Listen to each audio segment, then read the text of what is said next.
Hi everybody, greetings from the apocalypse. Today I'm going to talk to you a little bit about paste flux and how to stop struggling with it. So a really common problem that people have with their paste flux is paste flux dries out. I mean, even just sometimes leaving the lid off for a couple hours during the day is enough for it to dry out. And people will then try to use it in this sort of, hard and crusty state.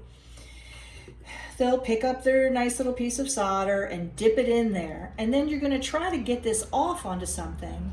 And you'll never get it off the tweezers. It'll drive you completely insane. So I don't recommend that.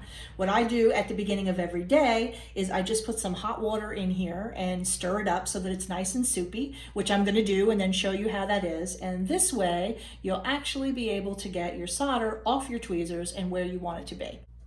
So now I've added some water. I usually use hot water just because it kind of dissolves the flux a little faster, but doesn't really matter. And I've stirred it up. And what I'm really looking for is kind of a soupy consistency.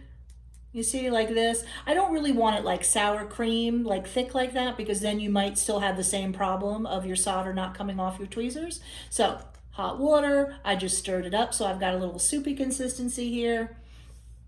Now, when I pick up my cute little solder ball and I put it in there, I can dip it in a little flux like so, and I can just place it wherever I want to place it, and it comes right off and goes where I want it to go. Okay, so don't let paste flux be a pain in your ass. Just add a little hot water at the beginning of every studio session, stir it up a bit, and it'll work really great.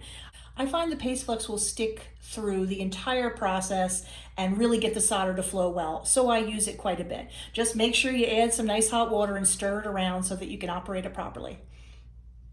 That's it for today.